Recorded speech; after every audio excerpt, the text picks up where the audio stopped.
দেখো তো, কিন্তু নজরটা তো চেঞ্জ করা উচিত। তোমার নজরই ভালো না, তা না হলে কেউ স্বর্ণ ফেলে কি মিষ্টি কুমড়া পিছে যায়? ও তোমার বরযাত্রীতে কিন্তু তোমার গাড়িতেই আমরা যাব, ঠিক আছে নাকি? হ্যাঁ, তা তো অবশ্যই। আর ভাইয়ের পাশে কি বসবে? কে? আমি। ঠিক আছে, কিন্তু আসার সময় তখন তো নতুন ভাবির সাথে থাকবে। তুই সামনে বসবি, ভাইয়া মাঝখানে, আর এক পাশে আমি, এক পাশে নতুন ভাবি। এই মিউজিক বন্ধ করলি কেন? ভাইয়া, তুমি অনেক ভুল করছো। কেন রে? আপুকে বিয়ে না করে তুমি বিশাল বড় ভুল করছো। দেখো তোমাদের দুজনকে কত মানাচ্ছে। কেয়া, তুই কিন্তু আমার তো অনেক মার খাবি। আচ্ছা আচ্ছা, বাদ দাও না ওর কথা। ভাই ওঠো, আরে উঠো না। এত সকালবেলা তুমি এখানে? আরে সকাল মানে কয়টা বাজে তোমার খেয়াল আছে? আজ বাদে কাল তোমার বিয়ে, কত কাজ আছে বিয়ে বাড়িতে। ওঠো ওঠো ওঠো।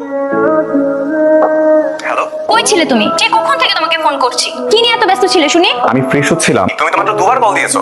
ও, দুইবার ফোন দেওয়া তোমার কাছে মাত্র মনে হইতেছে? সরি, বলো কি বলবা? আমাদের না শপিং এ বের হওয়ার কথা ছিল। এই তো আমি অলমোস্ট রেডি হয়ে গেছি, এখনই বের হবো। তুই যাবি? অবশ্যই যাবো, কারণ তুমি তো বলো আমরা যদি না যাই তোমাকে ফকির করে ছেড়ে দিবে। আর কে যাবে? আমি আর তিনি আপু। তিনি যাবে আমাদের সাথে? আমি বলে 100% যাবে। কত সাচ্ছি তোকে আমি এবারে বউ করে আনছি, ওই গাধাটা আমার সব শেষ করে দেবে। আরে চাচ্ছি, এসব নিয়ে মন খারাপ করতে আছে নাকি? এগুলো আল্লাহ যার সাথে যার ভাগ্যে লিখে রাখে তার সাথেই হয়। মন খারাপ করো না, দেখবা নতুন ভাবি তোমাকে আর চাচি আম্মাকে অনেক ভালোবাসবে, অনেক ভালো রাখবে। আর কি মায়ের কথা।